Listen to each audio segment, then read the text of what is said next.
Meus irmãos, uma boa noite, paz do Senhor a todos vocês. É um prazer estar aqui com vocês mais uma vez. Pastor Edson, agora Jesus incomodou ele lá, chama ele. Já tem, acho que uns 2 anos ou mais que eu estive pregando aqui, né? Agora Jesus, eu falei com ele, Jesus, incomoda ele. E aqui estamos nós para fazer menção do nome do Senhor. Trago um abraço todo especial da pastora Edilene ali do Tempo do Avivamento. E então, vamos a que viemos a palavra do Senhor. Pegue aí a sua Bíblia, abra no segundo livro que escreveu o doutor Lucas, que é chamado por Atos dos Apóstolos, capítulo de número 2 e o versículo de número 42, para a nossa meditação nessa noite. Hoje nós vamos ler 2 textos. Nós vamos ler primeiramente Atos, capítulo 2, versículo 42, e logo após nós vamos ler o livro de Hebreus, capítulo de número 13 e versículo de número 8, para a nossa meditação. Primeiro, em Atos 2, 42, nos diz: E perseveravam na doutrina dos apóstolos, e na comunhão, e no partir do pão, e nas orações. Em cada alma havia temor, e muitas maravilhas e sinais se faziam pelos apóstolos. Agora, livro de Hebreus, capítulo de número 13 e versículo de número 8. Glória a Deus.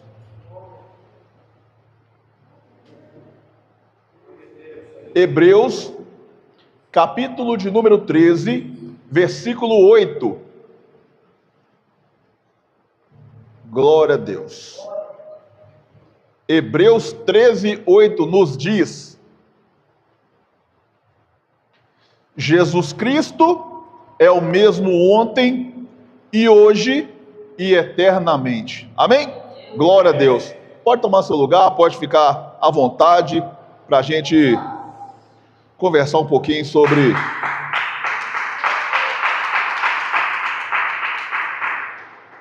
aleluia, glória a Deus. Irmãos, eu acredito, eu não conheço todo mundo aqui, obviamente, mas acredito que a maioria que esteja aqui, todos já receberam Jesus como Salvador.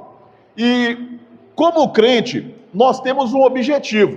E se eu perguntar para qualquer um dos que aqui estão, ou dos que estão lá fora, que já receberam o Senhor Jesus como Salvador, se eles querem servir a Deus, vai ser unânime. Todos vão dizer que sim, eu quero servir a Deus. Ou então eles vão dizer: eu já sou o servo de Deus. Então eu quero falar sobre o seguinte tema aqui nessa noite. Guarde no seu coração o tema: o plano continua o mesmo. E para entrar dentro desse tema, eu preciso voltar um pouquinho aqui, coisa pouca, uns 500 anos só atrás, na história da igreja no Brasil, do cristianismo no Brasil, do evangelho no Brasil. No ano de 1500, todo mundo sabe que o Brasil foi colonizado pelos portugueses, e os portugueses trouxeram a sua religião oficial. Não era uma religião que eles tiveram que chegar aqui e começar a disseminar as suas ideias, começaram aqui a procurar prosélitos, a fazer prosélitos para trazer para a sua religião. Não, os portugueses chegaram aqui e impuseram a sua religião, que nós sabemos que é o catolicismo. Inclusive, antes da proclamação da República no ano de 1889, tinha constando na Constituição que a religião tinha que ser o catolicismo. Ou seja, se você fosse cristão, e claro que existia um ou outro cristão, se você fosse cristão, quando você morria, você não podia ser enterrado no cemitério tradicional. Porque para a sociedade brasileira, você era considerado herético e uma pessoa de segunda classe. Se você fosse casado por um pastor, a sociedade não reconheceria o seu casamento, porque a sociedade só reconheceria um casamento feito pelo padre. O pastor não. Então, havia uma grande dificuldade para você registrar seu filho, emitir a certidão, porque a lei andava lado a lado com a religião. A Igreja Católica que determinava o que era o certo, o que era o errado, em fins legais, em fins de lei. Para você emitir uma certidão de nascimento, para você emitir uma certidão de óbito, se você não fosse católico, você tinha um grande problema. Então, no século XVI, em 1959, começou a ter o verdadeiro evangelho aqui. Só que não foram pessoas que se converteram aqui no Brasil. Eram missionários alemães, eram missionários franceses, eram missionários holandeses, que tinham aqui a pregação do evangelho. Porém, constava em um artigo na Constituição que não podia construir uma igreja também. Você podia ter algumas casas onde você pregava o evangelho e elas tinham que ser destinadas para isso. Você não podia abrir a porta da sua casa e começar, o Senhor manda poder, Senhor manda poder. Não, não podia em hipótese nenhuma fazer isso. Por quê? Porque com certeza você seria perseguido, você seria punido, simplesmente por estar fazendo menção do nome do Senhor, lendo a Bíblia Sagrada. Então, começa a crescer o evangelho através da oração de um povo que nem aqui no Brasil estava. A história vai nos falar de uma missão lá nos Estados Unidos, na Rua Azusa, pelo pastor William Seymour, que orava em busca dos dons espirituais. Ele buscava de forma carismática o poder de Deus.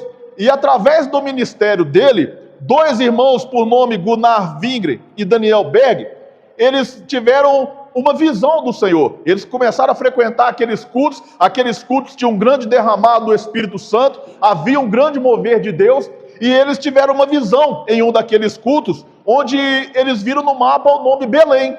Aí eles pensaram assim, o nosso dinheiro não dá para ir em Belém, lá onde Jesus nasceu. Então deve ser para Belém do Pará, do Brasil. Então eles vieram para Belém do Pará, e em 1910, começou o que a história do evangelho no Brasil chama da primeira onda. A primeira onda do evangelho no Brasil começou em 1910, com a igreja cristã no Brasil, e em 1911, com a fundação das Assembleias de Deus.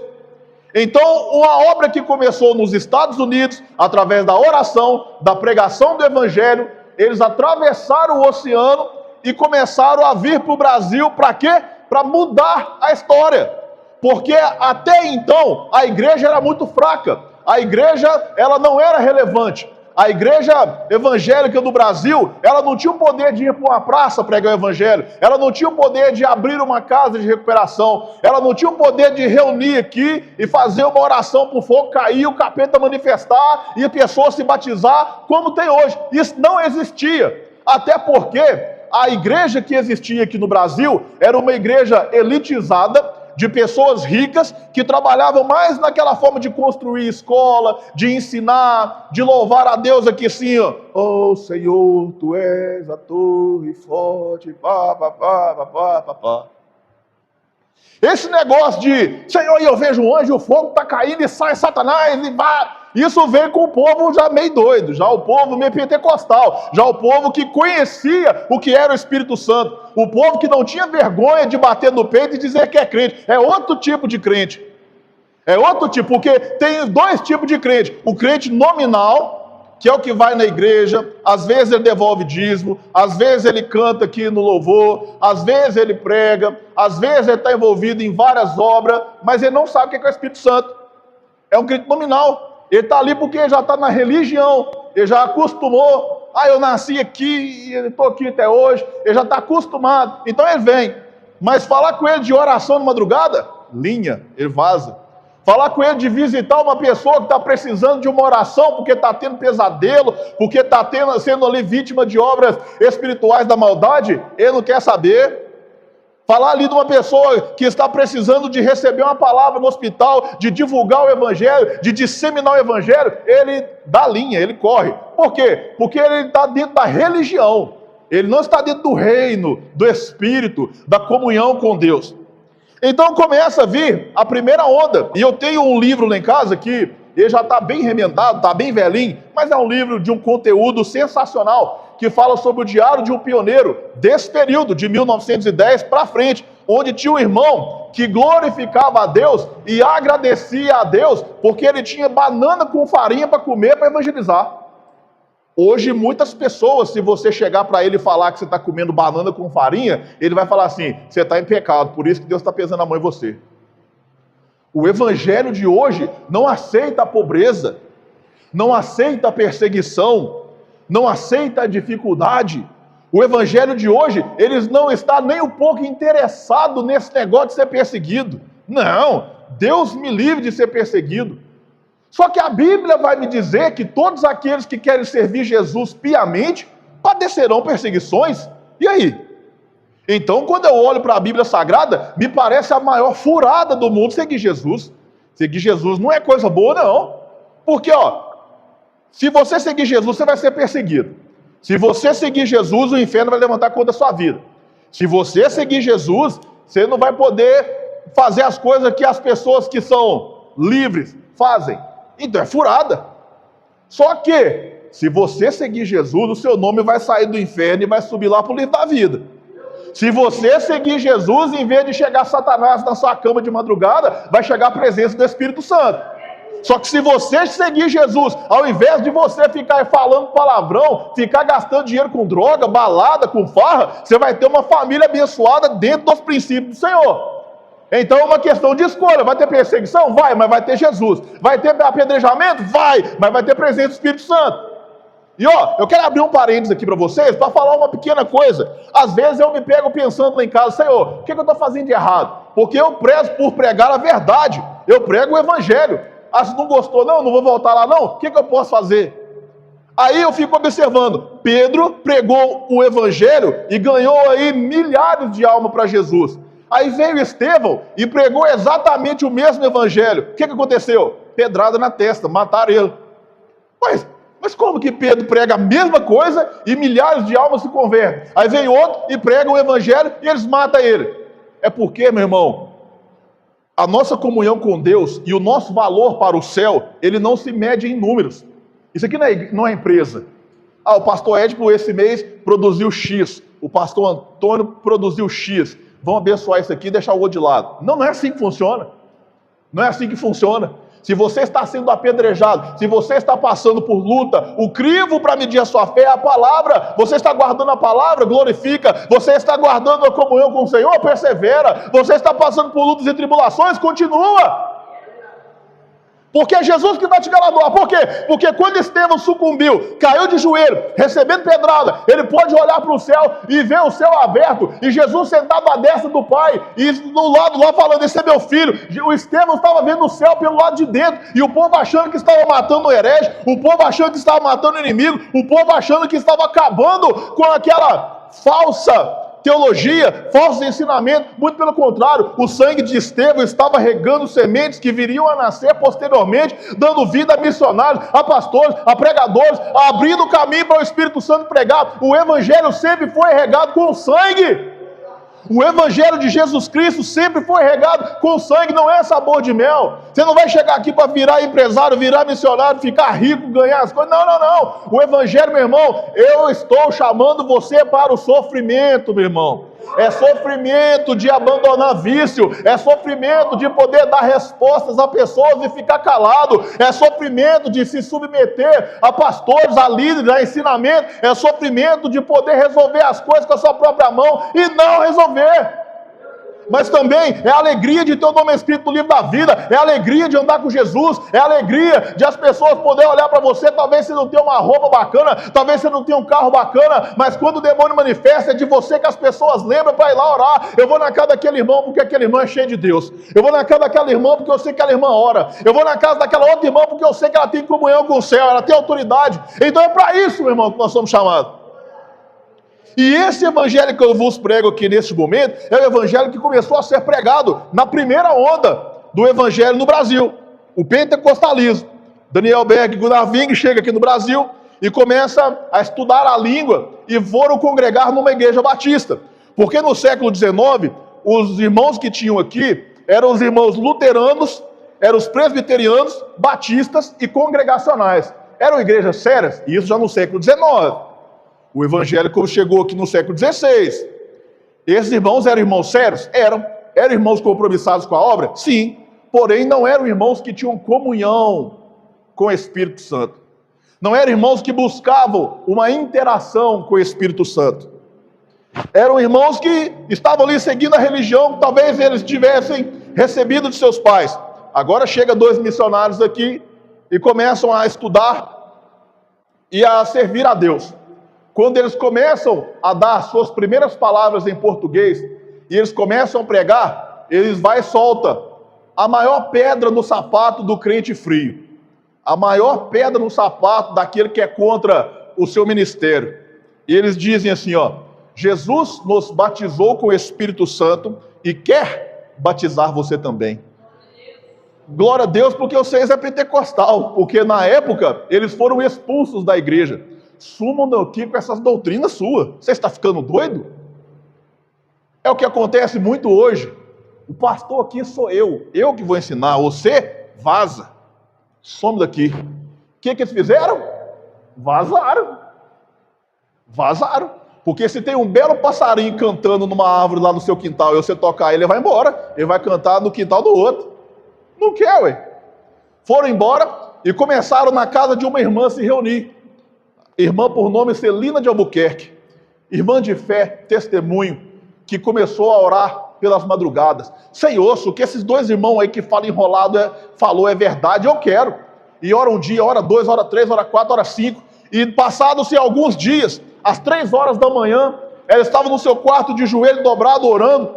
Ela viu numa visão que o seu telhado sumiu de cima da cabeça dela e veio como uma bola de fogo sobre a cabeça dela, e a língua dela começou a inchar, enrolar, e ela começou a falar em outras línguas. A primeira mulher em território brasileiro foi batizada com o Espírito Santo. Por quê? Porque a palavra de Deus não muda, porque o Senhor Jesus Cristo é o mesmo ontem, hoje, eternamente. Ele é aquele que mandou o Espírito Santo em Atos dos Apóstolos, capítulo 2, a partir do versículo 14. Ele é aquele que batizou Celina de Albuquerque ali em 1910, através da pregação de Daniel Berg e Gunnar Wingren. Ele é aquele que está aqui nessa noite, ele é aquele que está na sua casa, ele é aquele que está no seu trabalho, ele é aquele que está quando você levanta a mão, ele é aquele, meu irmão, que venceu a morte, ele é aquele, meu irmão, que acorrentou ali o inferno e Satanás, meu irmão, e entregou a você a autoridade, meu irmão. Só que o que nós precisamos fazer para andar nessa mesma fé? Nós precisamos acreditar. Porque eu vou provar para você até o fim dessa mensagem que o povo não está muito acreditando, não. Mas vamos lá. Essa foi a primeira onda do pentecostalismo clássico. A segunda onda, ela surgiu em 1950. 1950 surge a igreja Deus é Amor. Todo mundo aqui conhece Deus é Amor, sim ou não?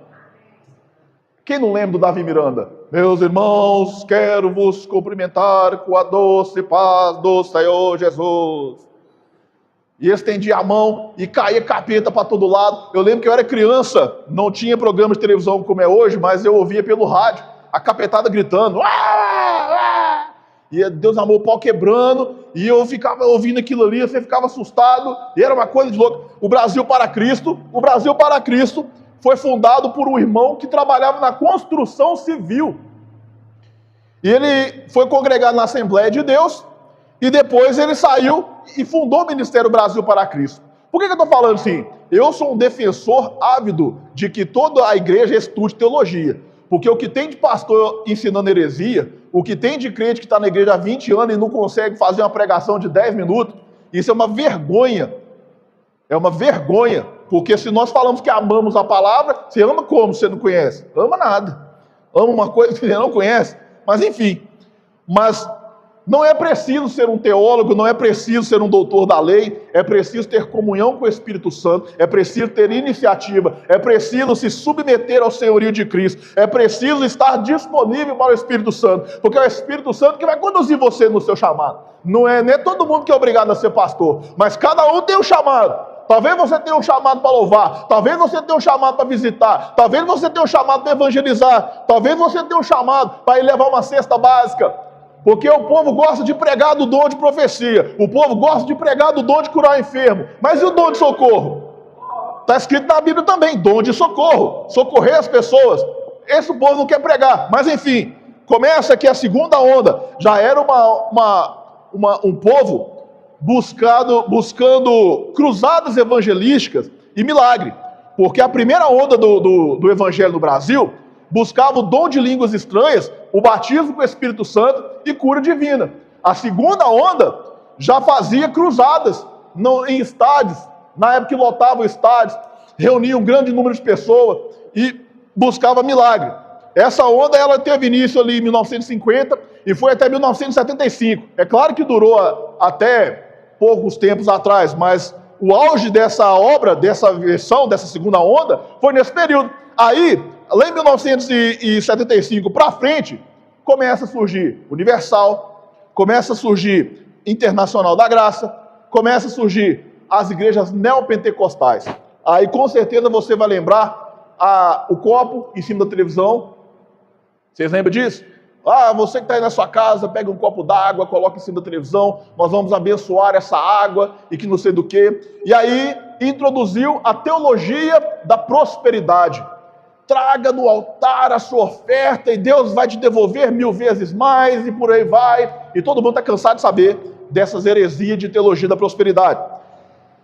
Tem uma coisa em comum nessas três ondas que eu acho que nós devíamos observar. A primeira onda dos pentecostais verdadeiros, clássicos. A segunda onda dessa igreja que já focava em cruzada evangelística. E a terceira onda, que já é o neopentecostalismo. Uma coisa que eu observo que tinha nos três, pastor Edipo, é que eles não cruzavam os braços. Você pode falar que as igrejas neopentecostal que está aí para todo lado é mentirosa? Pode. Você pode falar que eles pregam heresia? Pode. Agora você não pode falar que eles cruzam os braços. Porque nós que somos considerados, nós gostamos de ser considerados os pentecostais, os cheios do fogo, os cheios da unção. Não quer saber de escola bíblica, não. Evangelizar domingo, 2 horas da tarde. Só eu vendo. Uma vez eu fui realizar um congresso de missões com ciclo de oração, uma cruzada. Aí eu convidei os líderes para participar comigo. O único que foi eu. Sei que era uma cruzada, envolvendo todo o ciclo de oração e o departamento de missões. Só foi eu. Não foi nem o porteiro para abrir a igreja. E nós chegamos aqui, batemos no peito aqui, ó. Eu congrego na igreja A, B ou C. Os irmãos do Universal, ali é teologia da prosperidade, é só dinheiro. Não sei aonde, e que uma vez eu quebrei a cadeira nas costas de um lá, e eu bati no outro que fez isso e aquilo. Eu fiz e acontecia, e bati, fiz e tal. Eu pensando comigo, você é o bichão mesmo, hein, doido? A hora que eu olhei para a cara da menina, ela estava com a cara assim para mim. Aí eu já falei com ela assim, aqui, eu já entendi o que está acontecendo, pode ficar tranquilo, viu? Vamos dar as mãos aqui, vamos orar. Hora que nós fomos orar, esse irmão, o brabo, o brigador, ele faltou quebrar a mão da outra irmã, assim, apertando assim, ó, com medo, porque a menina estava fazendo careta e o demônio começou a manifestar. A hora que o demônio manifesta, os brabos passam aperto, rapaz, eu gosto de ver, é brabo, bate, acontece, olha que o demônio manifestou, ele faltou quebrar a mão da irmã, assim, apertando de medo, assim. Eu falei, não se preocupa não, nós estamos aqui em nome de Jesus. Aí coloquei a mão, assim, repreendi aquele demônio ali, e a menina ficou liberta. Então, assim, nós temos autoridade espiritual para repreender as obras do inferno, irmão. Você tem autoridade nas suas mãos para repreender a obra do inferno.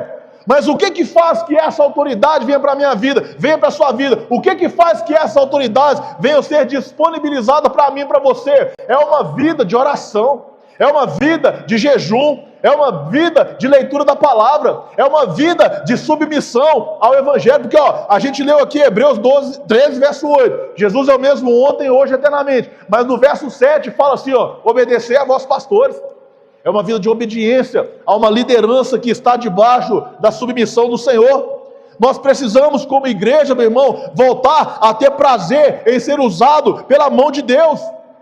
Nós precisamos voltar a ser um povo, meu irmão, que tem prazer em ser cheio do Espírito Santo, em receber a presença de Deus. Qual que é a exigência para fazer parte da igreja? A exigência bíblica, porque humana tem muito. A igreja, que ela é uma religião, ela funciona como uma prancheta. Aquela irmã está com a saia até no joelho para baixo para passar. Não, essa aqui está 2 dedos para cima. Não, você pode não. Aquela irmã ali, o cabelo dela está todo despontado, todo esquisito. Não, essa aqui é santa. Aquela ali cortou o cabelo. Não, essa aqui não pode. Essa é a religião. O Evangelho, a igreja de Cristo, não. Para você fazer parte da igreja que vai morar no céu, Você precisa crer em Jesus e naquilo que Ele ensinou. Agora, para aplicar essa mensagem, eu quero perguntar para você. Não responda para mim, responda para você. De acordo com a mensagem pregada aqui nessa noite, a sua prática de fé condiz com o que eu estou falando? Você é uma pessoa que tem prazer em ler a Bíblia? Você é uma pessoa que tem prazer em evangelizar? Você é uma pessoa que tem prazer e desejo em ser usado por Deus? Ó Senhor, esse ano eu quero ganhar alma. Ó Senhor, esse ano meu WhatsApp vai ser usado para falar do Senhor. Ó Senhor, eu quero disseminar o Evangelho um pouco mais. Eu quero ser mais usado. Eu quero ter mais comunhão com o Senhor. Se eu já tenho um dom, eu quero receber outro dom. A sua prática de fé está condizente com o que a Bíblia ensina. Sabe por quê, irmão? Porque esse povo aqui das ondas do Evangelho que eu falei para você, eles eram aqui no Brasil, apedrejados. Eles eram perseguidos. Eles tinham suas casas destruídas. Eles pegavam várias doenças, mas eles continuavam evangelizando. Eles continuavam batendo de porta em porta. Eles continuaram expulsando demônio. Eles continuaram batizando almas. Eles continuaram ganhando novas vidas, irmão. E nós hoje, nós viemos para a igreja apenas para ouvir uma palavra? Nós nos tornamos clientes da igreja? Eu vou lá porque Deus vai falar comigo. Eu vou lá porque eu vou ouvir o louvor. Mas o louvor não é para mim, é para Deus. A palavra, ela existe, é para trazer você para o reino. A palavra, ela existe, é para chamar você para cá, irmão. Vem para cá, irmão. Vem para o mundo espiritual. Eu já preguei a igreja com 300 pessoas, que Deus operou milagres assim diante de nossos olhos. Se eu levantar e falar assim, ó, quem quer ser cheio do Espírito Santo? Um monte de gente levanta e vem para frente. Só que eu nem chamo mais. Porque já tem 20 anos que eu prego o Evangelho. Vai fazer 21 anos agora que eu prego o Evangelho. Então as pessoas, elas vêm aqui à frente, confiando que eu vou fazer uma oração, e Deus vai derramar o Espírito sobre elas. Aí eu acabei de orar, elas voltam para trás e sentam no banco e vida que segue. Não, meu irmão. É preciso pagar um preço. É preciso pagar um preço, mostrar para Deus, Deus, eu não quero saber de nada. Em nome de Jesus eu vou clamar até eu receber. Eu vou clamar até o Senhor me ouvir. Eu vou clamar, meu Pai. A Bíblia fala a história daquela mulher que foi até Jesus pedir uma bênção para seu filho ali. Aí Jesus fala com ela assim, não, eu vou tirar da mesa e dar para os cachorros? Não, os cachorros comem da migalha que cai sobre a mesa. Jesus olha para aquela mulher e fala, não, eu não vi uma fé dessa em lugar nenhum. Porque Jesus ali deu uma segurada para ela ali, ela foi insistiu, não, eu quero a minha vitória, eu quero a minha bênção. Então eu me disponho a mudar as minhas opiniões e regras de fé para me aproximar de Deus. Eu estou agradando a Deus com a forma que eu estou exercitando a minha fé? Presta atenção aqui, irmão. Sabe como que funciona hoje? Quando você vai debater um assunto teológico com outro irmão, ele fala para você assim, ó, eu respeito a sua visão. É ou não é? Isso não é humildade para mim, não. Porque se existe um tema na Bíblia que tem duas visões, uma das duas está errada. Ninguém quer ser humilde para aprender com o outro, não. Ele fala assim, ó, eu respeito a sua visão, mas eu tenho a minha. Quer dizer, eu não vou abrir mão da minha visão por causa da sua, não, bonitão. Só que o crivo é a palavra de Deus. Se os dois vão para dentro da palavra e eles ali chegam a um senso, não é vergonha nenhuma você assumir que está errado, não, irmão. Porque você vai crescer. Conclusão, o verdadeiro serviço ao reino é quando eu busco conhecer as orientações dadas pelo Senhor e obedeço elas colocando em prática. Meu irmão, nós estamos aqui na campanha das bem-aventuranças. O plano de Deus continua o mesmo. O plano de Deus é salvar. O plano de Deus é libertar. O plano de Deus é levar um povo pecador para morar no céu. O plano de Deus, meu irmão, é fazer com que nós sejamos embaixadores do céu aqui na terra. O que é embaixador? Vamos supor que você pega um avião aqui e vai lá conhecer Israel. Aí você chega lá, você não fala a língua deles, aí você perde o documento lá. Aí você tem que procurar alguém para te socorrer. Aí você vai fazer o quê? O melhor caminho tem suborno. Se você quiser subornar o povo lá, você pode, você está com o dinheiro sobrando. Mas o melhor caminho é você ir na embaixada brasileira lá em Israel. Por quê? Porque você vai conversar com um brasileiro que fala português, que conhece seus costumes, ele vai resolver seu problema rapidinho. Você está entendendo? Então, você é o embaixador do céu, por quê? Porque você pertence ao céu, mas está aqui na terra, representando os trabalhos, as obras, os projetos e o reino do Senhor Jesus. As pessoas precisam vir até você para tratar de assuntos celestiais. Isso é que o embaixador do céu faz. Isso é que o embaixador do céu na terra aqui faz. Essa é a obra obra que o embaixador precisa ter na sua mente. Você é chamado para ser um embaixador do céu, meu irmão. Acredite nessa palavra, tome posse dessa palavra, busque por essa unção, busque por esse cargo. Bem-aventurado é aquele que anda na presença do Senhor. O que é bem-aventurado? É a pessoa que é feliz duas vezes, ou seja, a bem-aventurança é ser cheio do Espírito Santo. E outra coisa, não acredite que cheio do Espírito Santo é quem fala muita língua estranha, é quem pula. E eu não sou contra nada disso, viu, irmão? Se você dá lugar para Deus dessa forma, continue. Mas a pessoa que pula, fala língua estranha e não abandona o pecado, ou é demônio ou é carne. A pessoa que fala língua estranha aqui, pula, relampeia, sapateia, pega fogo, mas fala mal dos outros, trai ali o seu familiar, é infiel nos contratos, é carne ou é demônio. Porque o Espírito Santo ele é capaz de fazer as pessoas entortar, cair, pular, e relampear, sapatear, pegar fogo, mas ele não é capaz de fazer a pessoa pedir desculpa? Ele não é capaz de fazer a pessoa pedir perdão? Não, está errado.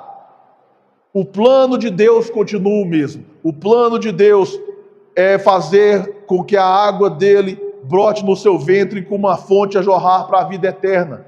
A água que lava, a água que restaura, a água que salva, a água que mata a sede, a água que transforma. O plano de Deus para a igreja é ter um relacionamento com a igreja, é usar a sua vida como exemplo de alguém que tem comunhão com Ele, é usar a sua vida como exemplo de alguém que pode resolver o problema espiritual de outra pessoa, é usar você para alcançar novas vidas. E eu alcanço um, aquele um alcança outro, e assim nós vamos crescendo como uma célula. E quando nós vamos observar, a igreja está crescendo. Lá para finalizar já, a visão que Nabucodonosor teve daquela grande estátua, que no final o pé dela misturado de ferro e barro, veio uma grande pedra cortada sem mão humana e caiu e destruiu tudo. E aquele monturo foi alargando, até que encheu toda a terra. Aquela pedra era Jesus, o monturo era o reino. O reino de Deus, desde que Jesus inaugurou a sua igreja, nunca parou de crescer. Pode parecer que parou, mas nunca parou. A cada dia que se passa, outras pessoas recebem Jesus, outras pessoas vêm chegando para o Evangelho. Agora, o que eu tenho que escolher? Eu vou fazer parte desse crescimento? Eu vou fazer parte desse reino? Ou eu vou ficar olhando a banda passar? Ah, Senhor, usa o outro para pregar. Ah, Senhor, usa o outro para louvar. Ah, Senhor, usa o outro para visitar. Não, meu irmão. Hoje é você quem Deus está chamando. O plano de Deus continua o mesmo. Eu tenho certeza que você já recebeu uma palavra para ser usada nessa terra. Eu tenho certeza que você já recebeu uma palavra que Deus vai te usar no louvor. Eu tenho certeza que você já recebeu uma palavra de que Deus tem um plano na sua vida. Mas eu venho aqui dizer aqui nessa noite que Deus continua o mesmo. Deus continua o mesmo. Há 20 anos atrás eu recebi uma palavra de que Deus havia me separado no ventre para fazer a obra dele. E anteontem, eu lá em casa lá, eu vou falar para você, eu chorei, foi muito. Por quê? Porque há 20 anos atrás, não, 20 anos quem dera, né? Há 42 anos atrás, quando eu tinha 6 meses de idade, eu tive meningite. E meningite hoje é grave, só que a ciência já evoluiu e é fácil o tratamento. Mas há 42 anos atrás, a meningite viral, que eu pesquisei foi tudo, viu, irmão? Meningocócica, que chama, ela era fatal para uma criança de 6 meses. Ou você morreria por falência múltipla dos órgãos, ou você poderia ficar sem falar, sem enxergar, sem andar, deixar uma grave lesão em você. E quando eu tinha 6 meses de idade, presta atenção no que Jesus fez, irmão. Eu comecei a chorar. E a minha mãe, assustada comigo, chorando, que eu não era de chorar, correu comigo para o hospital. E o médico chegou para ela e falou assim: mãezinha, não dura 12 horas, porque ele está com meningite e não tem o que fazer. Detalhe, eu morava lá em Florestal. Florestal é uma cidade que na época tinha uns 3 mil habitantes. E o hospital que eu fui tratado é o Hospital da Baleia, Belo Horizonte. Isso há 42 anos atrás. Até que vai para o hospital, que arruma ambulância, que leva para Belo Horizonte. Chego lá. Aí ela recebe essa notícia. E eu fiquei no isolado, porque ela contamina. Através de respiração, de espirro, ou qualquer secreção corporal, pode contaminar. Eu fiquei no isolado. Aí chega um casalzinho lá, de crente. Irmão baiano e a irmã esqueci o nome da irmã, enfim, né? Vocês também não vão conhecer, mas aí, eu queria lembrar o nome dela aqui. Chegam para minha mãe, que não gostava de crente, e fala assim: o que está acontecendo, filha? Que o apelido da minha mãe era Filha da Madrugada. E por uma provisão de Deus, lá em Belo Horizonte, eles estavam lá nesse hospital. Ah, é porque o Ismael está aqui no isolado, e o médico falou que ele não tem mais 12 horas de vida, e ele está ali só chorando, só chorando, só chorando, só chorando. Aí ele falou: nós podemos fazer uma oração por ele? Na hora do aperto, né? Pode, faz oração por ele. A oração que aquele casal fez foi: Senhor, tira ele daqui e faz dele um pregador da sua palavra. Não sei se você reparou, mas eu estou aqui pregando. Uma criança que a medicina já tinha abrido mão. Eu estava ali esperando para morrer. E detalhe, eu fui adotado, não é minha mãe biológica. Porque a minha mãe biológica não está nem para mim não. Ela está viva, ela mora meia hora daqui, mas ela não está nem aí para mim não. Essa foi minha mãe de criação, desesperada. Você sabe quando que eu descobri isso? Essa história que eu estou te falando? Porque minha mãe não gostava de crente e ela nunca me contou isso, não. Ela só me contou que eu comecei a melhorar do nada e fiquei bom. No ano de 2008, eu fui convidado para pregar na igreja do Evangelho Quadrangular, lá em Florestal. Aí quando eu acabei de pregar, esse irmão que chegou para mim: ah, você é o filho da Filha da Madrugada? Sou. Pois é, você era desse tamanhozinho, estava lá no Hospital da Baleia, a sua mãe desesperada, chorando. Eu perguntei para ela o que ela estava chorando, e ela contou para mim a história, e nós oramos por você. E hoje eu estou vendo isso aqui. O irmão baiano descansa no Senhor. Só que a oração que ele fez há décadas atrás, ele viu o fruto dela. Eu estou contando esse testemunho para você, meu irmão. É porque esse é o plano de Deus para a igreja. É orar, meu irmão. É crer, é profetizar, é buscar, é confiar e ver o milagre, meu irmão. Já tem 21 anos para a honra e glória do Senhor que eu tenho pregado. Uma criança que o médico já tinha desenganado, falou que não ia durar mais 12 horas. Uma criança que estava ali, a sua mãe esperando para morrer. Eu tive overdose aqui quando eu tinha 15 anos de idade. E não é de droga não, que eu nunca usei droga não. Mas eu era, como diz aí no mundo, né? Tentado demais. Vivi no Ribeirão nadando. Aí peguei xistose.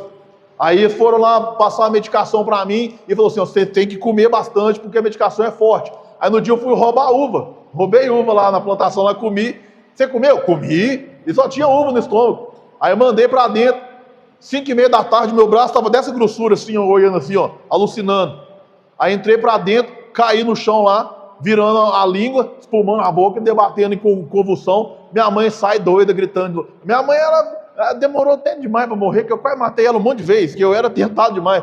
Ela: socorro, que meu filho está morrendo. E corre comigo para o hospital. Eu desmaiei às 5:30 da tarde, acordei a 1 hora da manhã. Por quê? Porque tinha uma palavra sobre a minha vida. Tinha uma promessa sobre a minha vida. Você, meu irmão, pode estar passando pela luta que for. O plano que Deus tem para a sua vida não começou hoje, no dia 3 de fevereiro de 2026. O plano que Deus tem para a sua vida começou antes da fundação do mundo. E a promessa que Deus tem para você continua a mesma. O plano de Deus para a sua vida, para a sua família, para o seu ministério, continua o mesmo. O plano que Deus estabeleceu, não adianta Satanás tentar te matar, não adianta ninguém tentar se opor, não adianta ninguém levantar contra. O plano de Deus continua o mesmo. Eu fico por aqui. Deus abençoe os irmãos, em nome de Jesus.